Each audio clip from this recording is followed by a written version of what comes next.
شهر رمضان الذي أنزل فيه القرآن هدى للناس وبينات من الهدى والفرقان.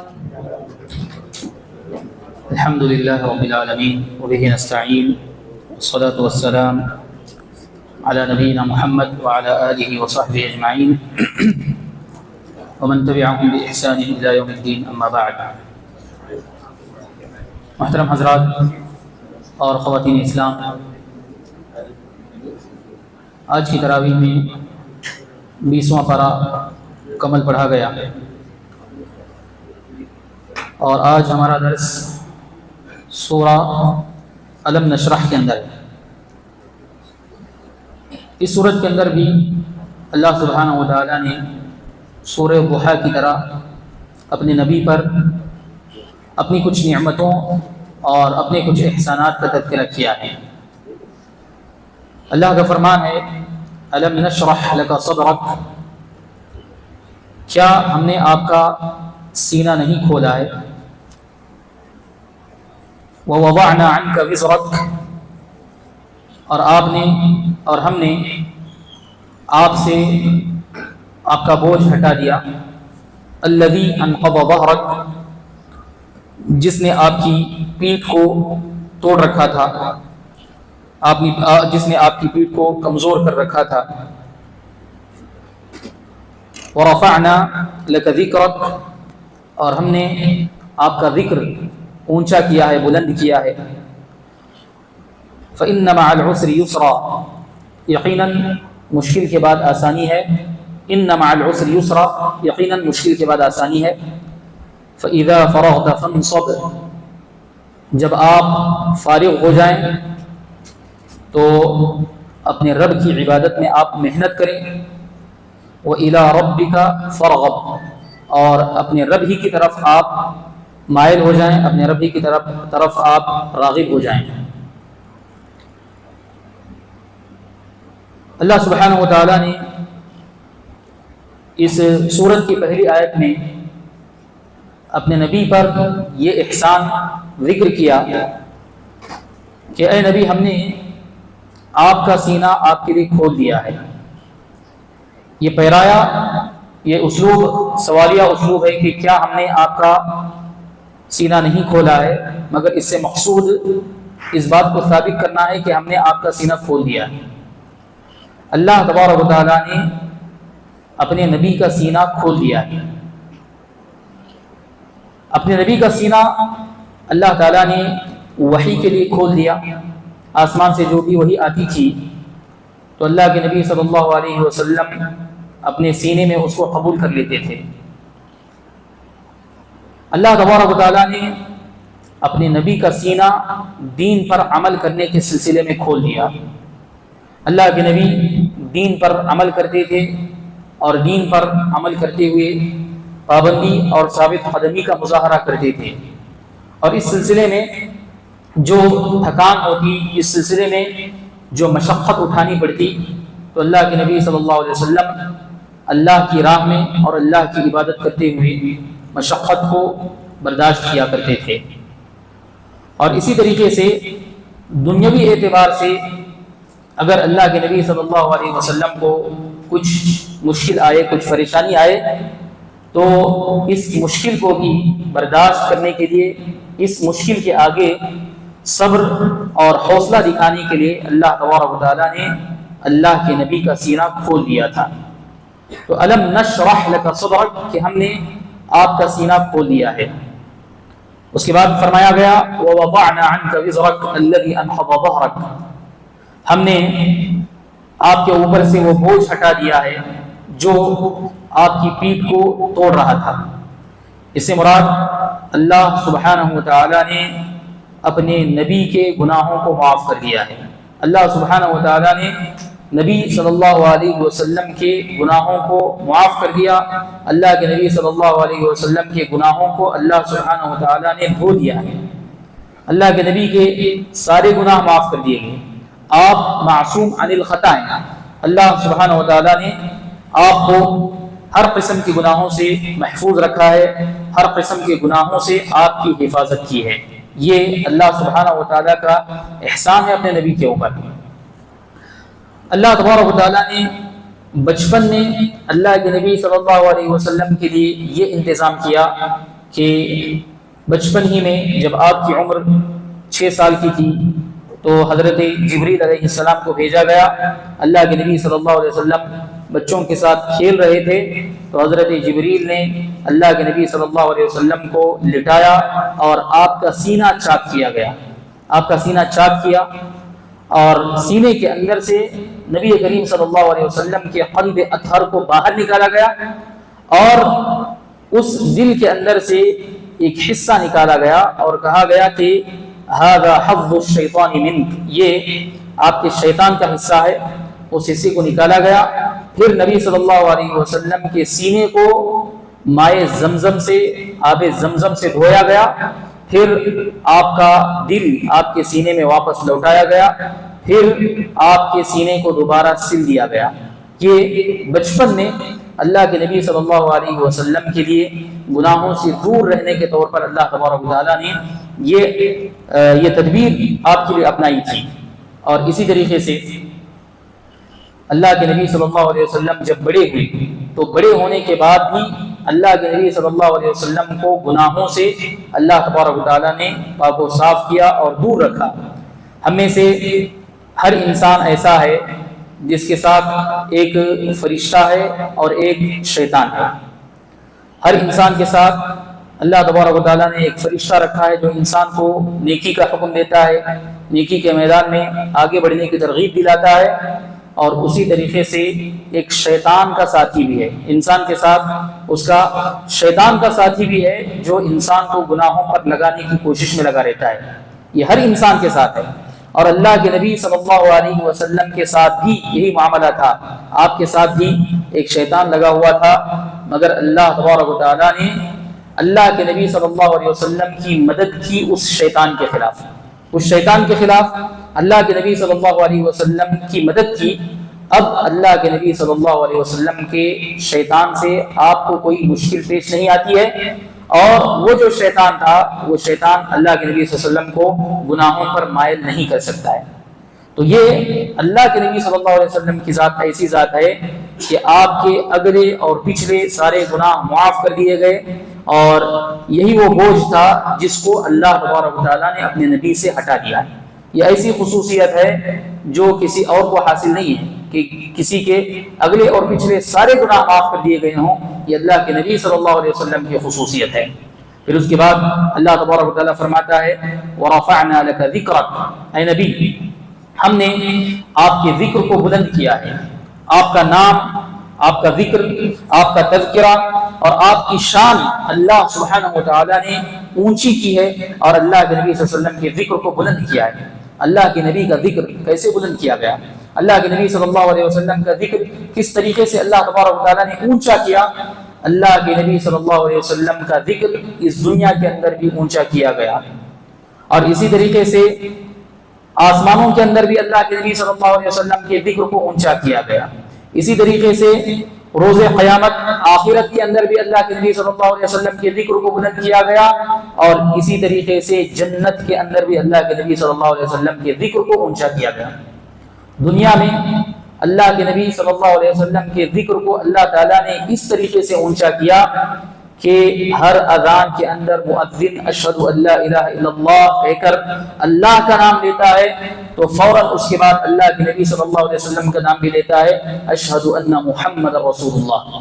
اللہ تبارک و تعالیٰ نے اپنے نبی کے نام کو اپنے نام کے ساتھ جوڑا ہے، اور ہر اذان میں اللہ کے نام کے ساتھ اللہ کے نبی علیہ الصلوۃ والسلام کا نام لیا جاتا ہے۔ اور اذان ایک ایسی عبادت ہے کہ اہل علم لکھتے ہیں کہ اس دنیا کے اندر ہر خطے کے اندر وقفے وقفے سے اذان ہوتی رہتی ہے۔ یہاں اذان ہو گئی، پھر اس کے بعد تھوڑے وقفے کے ساتھ کسی دوسرے مقام پر اذان ہوئی، یہاں اذان ہو گئی تو تھوڑے وقفے کے ساتھ کسی اور ملک میں اذان ہوئی، اس کے بعد کسی اور ملک میں اذان ہوئی۔ تو یہ اذان کا جو سلسلہ ہے دن اور رات کے اندر تقریباً ہر وقت چلتا رہتا ہے. اس طریقے سے اللہ کے نبی صلی اللہ علیہ وسلم کے ذکر کو بلند کیا گیا. اسی طریقے سے ایک مسلمان نماز پڑھتا ہے, نماز کے اندر تشہد پڑھتا ہے, تشہد کے اندر اللہ کے نبی صلی اللہ علیہ وسلم کا ذکر کیا جاتا ہے. اور کتنے مسلمان ہیں جو نماز پڑھتے ہیں اور ہر نماز کے اندر اللہ کے نبی صلی اللہ علیہ وسلم کا ذکر کیا جاتا ہے, اللہ کے نبی صلی اللہ علیہ وسلم کے نام کو یاد کیا جاتا ہے. اسی طریقے سے دینی مجلسوں کو لیتے ہیں, دینی مجلسیں ہیں, دینی دروس ہیں, تو دینی مجلسوں کے اندر, دینی دروس کے اندر اللہ کے نبی صلی اللہ علیہ وسلم کے نام کے ساتھ دینی مجلسوں کا آغاز کیا جاتا ہے, اللہ کی تعریف کے ساتھ, اللہ کے نبی صلی اللہ علیہ وسلم کے نام کے ساتھ دینی مجلس کا آغاز ہوتا ہے. پھر مجلس کے دوران اللہ اور اس کے رسول کی جو باتیں بتائی جاتی ہیں, کتاب و سنت کی جو تعلیم دی جاتی ہے, اس کے اندر نبی علیہ السلام کا نام کتنی مرتبہ آتا ہے, بے شمار مرتبہ اللہ کے نبی صلی اللہ علیہ وسلم کا نام آتا ہے. اسی طریقے سے خطبات جمعہ ہیں, خطبات جمعہ کے اندر بھی اللہ کے نبی صلی اللہ علیہ وسلم کا نام بارہا آتا ہے.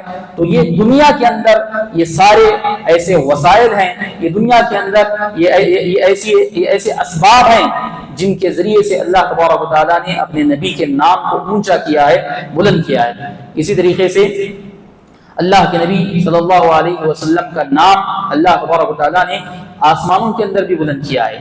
آسمانوں میں نبی صلی اللہ علیہ وسلم کے چرچے ہوتے ہیں, آسمانوں میں ملائے اعلیٰ کے اندر فرشتے اس نبی محترم کے بارے میں یاد کرتے ہیں اور اس نبی محترم کی تعریف بیان کرتے ہیں. یہ آسمان میں اللہ کے نبی صلی اللہ علیہ وسلم کے نام کا چرچا ہوا. اسی طریقے سے قیامت کے دن اللہ کے نبی صلی اللہ علیہ وسلم کی کیسی عزت افزائی اللہ تبارک و تعالیٰ نے کی ہے کہ جب ساری مخلوقات سارے انبیاء کے پاس جائیں گے, ایک ایک نبی کے پاس جائیں گے اور کہیں گے کہ اللہ تبارک و تعالیٰ کے سامنے سفارش کریں کہ وہ لوگوں کے حساب و کتاب کو شروع کرے, مگر سارے انبیاء معذرت کر دیتے ہیں. تو اللہ کے نبی صلی اللہ علیہ وسلم کے پاس آتے ہیں سارے لوگ اور اللہ کے نبی صلی اللہ علیہ وسلم کے سامنے درخواست رکھی جاتی ہے. تو اللہ کے نبی صلی اللہ علیہ وسلم کہتے ہیں انا لہا کہ اس کام کے لیے میں ہوں. اللہ کے نبی صلی اللہ علیہ وسلم اپنے رب کی بارگاہ میں جاتے ہیں, اللہ کے نبی صلی اللہ علیہ وسلم اپنے رب کے حضور سجدہ ریز ہوتے ہیں, اللہ تبارک و تعالیٰ کی ایسی تعریف بیان کرتے ہیں, اللہ تبارک و تعالیٰ کی ایسی حمد بیان کرتے ہیں کہ اس سے پہلے اللہ کے نبی صلی اللہ علیہ وسلم حمد کے تعریف کے ویسے کلمات اللہ تبارک و تعالیٰ کے لیے ادا نہیں کیے ہوتے ہیں. پھر اس کے بعد اللہ تبارک و تعالیٰ حکم دیتا ہے کہ اے محمد سجدے سے سر اٹھاؤ اور آپ کو جو مانگنا ہے مانگیے, آپ کی مانگ پوری کی جائے گی. اور آپ سفارش کرنا چاہتے ہیں تو سفارش کیجیے, آپ کی سفارش قبول کی جائے گی. یہ قیامت کے دن آخرت میں اللہ کے نبی صلی اللہ علیہ وسلم کی عزت افزائی اور آپ کا چرچا ہے. اور اسی طریقے سے جنت کے اندر بھی اللہ کے نبی صلی اللہ علیہ وسلم کا چرچا ہوگا. سب سے پہلے جنت میں جانے والے اللہ کے نبی صلی اللہ علیہ وسلم ہوں گے. سب سے پہلے جس کے لیے جنت کا دروازہ کھولا جائے گا وہ اللہ کے نبی صلی اللہ علیہ وسلم کی ذات اور اللہ کے نبی صلی اللہ علیہ وسلم کی شخصیت ہوگی. اور اللہ کے نبی صلی اللہ علیہ وسلم کو اللہ تبارک و تعالیٰ یہ انعام اس انعام سے بھی نوازے گا کہ اللہ کے نبی صلی اللہ علیہ وسلم کی سفارش سے کئی لوگ جنت میں داخل ہوں گے. اور اللہ کے نبی صلی اللہ علیہ وسلم کے کہنے پر اللہ تبارک و تعالیٰ لوگوں کی بڑی تعداد کو جنت میں داخل کرے گا. یہ ورفعنا لک ذکرک ہے کہ ہم نے آپ کے ذکر کو, آپ کے نام کو بلند کیا ہے. مشرکوں نے کہا, اللہ کے نبی صلی اللہ علیہ وسلم کے زمانے کے کافروں نے کہا کہ محمد اب ان کی اولاد نہیں ہے, محمد صلی اللہ علیہ وسلم کی کوئی نرینہ اولاد نہیں ہے, ان کا کوئی بیٹا نہیں ہے. جب تک یہ دنیا کے اندر ہیں ان کا مشن آگے بڑھے گا. جب یہ وفات پا جائیں گے, جب یہ دنیا سے چلے جائیں گے تو ان کا نام لینے والا بھی کوئی نہیں رہے گا اور ان کی نسل آگے ہی نہیں بڑھے گی. تو اللہ تبارک و تعالیٰ نے نبی علیہ السلام کی کوئی نرینہ اولاد نہ ہونے کے باوجود بھی اللہ کے نبی کو اتنا اونچا مقام عطا کیا کہ جتنا اللہ کے نبی صلی اللہ علیہ وسلم کا چرچا, اللہ کے نبی صلی اللہ علیہ وسلم کا نام اس دنیا کے اندر جتنا زیادہ لیا جاتا ہے اتنا زیادہ کسی اور انسان کا نام نہیں لیا جاتا. یہ اللہ کے نبی کی عزت افزائی ہے جو اللہ تبارک و تعالیٰ نے کی ہے. پھر اس کے بعد اللہ تبارک و تعالیٰ کہتا ہے, اللہ تبارک و تعالیٰ یہ وعدہ کرتا ہے کہ فَإِنَّ مَعَ الْعُسْرِ يُسْرًا إِنَّ مَعَ الْعُسْرِ يُسْرًا, یقیناً مشکل کے بعد آسانی ہے, یقیناً مشکل کے بعد آسانی ہے۔ اللہ سبحانہ و تعالیٰ نے اپنے نبی سے وعدہ کیا ہے، اور اپنے نبی سے ہی نہیں بلکہ تمام اہل ایمان سے، اللہ سے ڈرنے والے تمام بندوں سے یہ وعدہ ہے کہ مشکل کے بعد اللہ تبارک و تعالیٰ آسانی لائے گا، پریشانی کے بعد اللہ تبارک و تعالیٰ آسانی کو لائے گا، مشکلات کے بعد، مصائب کے بعد، آلام کے بعد اللہ تبارک و تعالیٰ اس دنیا کے اندر آسانی پیدا کرے گا۔ آسانی کیسے لائے گا؟ آسانی لانے کے مختلف طریقے ہوتے ہیں۔ مشکل کے بعد جو آسانی آتی ہے اس کے مختلف طریقے ہوتے ہیں۔ پہلا طریقہ تو یہ ہے کہ جو مشکل ہے وہ مشکل ٹل جائے گی۔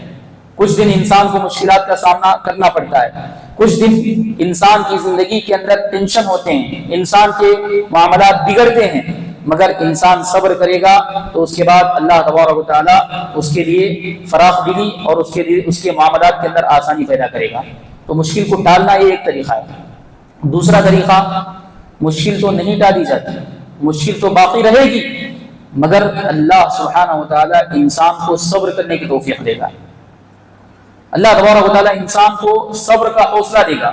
اس کی زندگی میں مسائل ہوں گے، اس کی زندگی میں مشکلات ہوں گے، اس کی زندگی کے اندر قسم قسم کی الجھنیں ہوں گی، لیکن اس کے باوجود بھی ایک صابر و شاکر بندہ اللہ تبارک و تعالیٰ کی تعریف بیان کرے گا، اور جب اس سے پوچھا جاتا ہے کہ کیسا حال ہے، کیسی زندگی گزر رہی ہے، تو بندہ کہتا ہے کہ بڑی اچھی زندگی گزر رہی ہے۔ یہ اللہ تبارک و تعالیٰ نے اس کو صبر دیا ہے، اللہ تبارک و تعالیٰ نے صبر دے کر کے اس کی مشکل کو آسان کیا ہے۔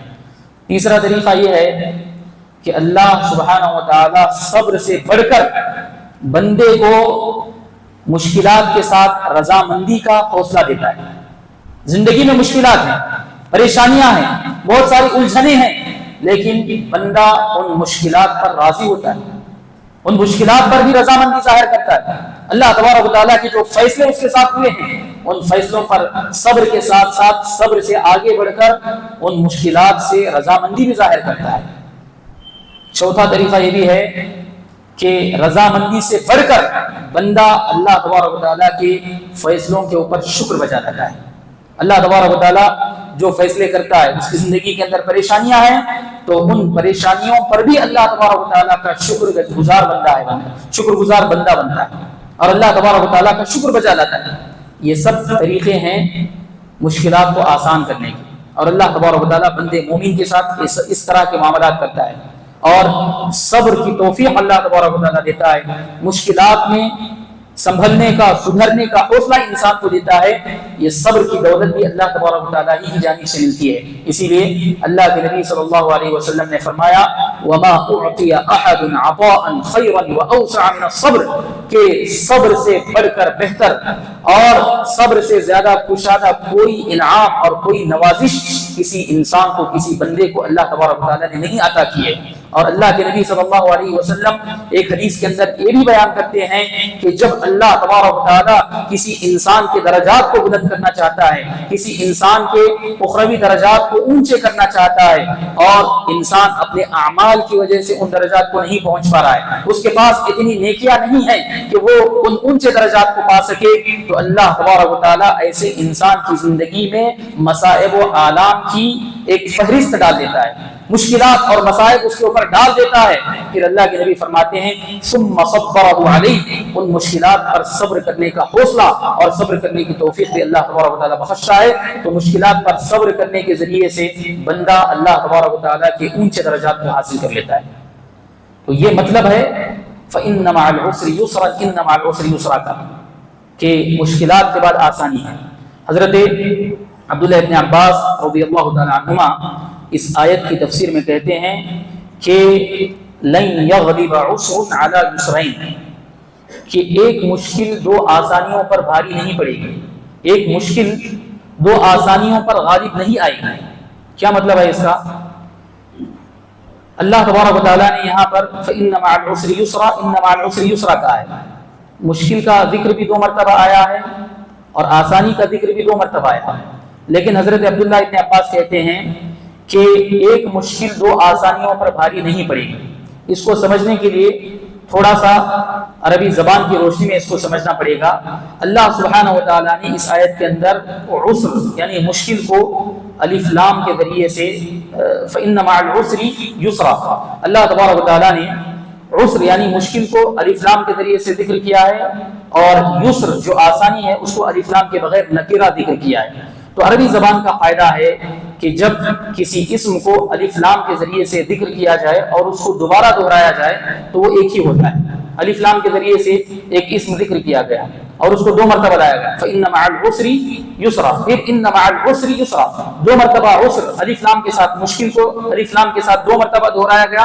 مگر جب کسی اسم کو الف لام کے ذریعے سے 2 مرتبہ دہرایا جاتا ہے تو وہ ایک ہی چیز ہے جو 2 مرتبہ لائی گئی۔ مگر جب کوئی اسم نکرہ ہوتا ہے الف لام کے بغیر اور اس کو 2 مرتبہ لایا جاتا ہے تو وہ ایک نہیں ہے بلکہ 2 ہے۔ تو یہی مطلب ہے حضرت عبداللہ ابن عباس کے اس قول کا کہ ایک مشکل 2 آسانیوں پر غالب نہیں آئے گی، بھاری نہیں پڑے گی۔ پھر اس کے بعد اللہ تبارک و تعالیٰ کہتا ہے فَإِذَا فَرَغْتَ فَانصَبْ، آسانی کا وعدہ کیا گیا۔ اللہ تعالیٰ مشکلات کو آسان کرے گا، مسائل کو حل کرے گا، ٹینشن کو ختم کرے گا۔ اب وہ ٹینشن ختم کیسے ہوگا اس کا راستہ بتایا گیا کہ جب انسان کے لیے ٹائم ہو، جب انسان کے لیے وقت ہو تو وہ اللہ تبارک و تعالیٰ کی طرف مائل ہو جائے۔ یہ نوافل کے بارے میں کہا جا رہا ہے، فرائض کے بارے میں نہیں ہے۔ فرائض کے بارے میں حکم یہ ہے کہ انسان کی محنت کا وقت ہو، انسان کی مصروفیت کا وقت ہو تو بھی فرائض کے لیے وقت نکال کے آنا ہے۔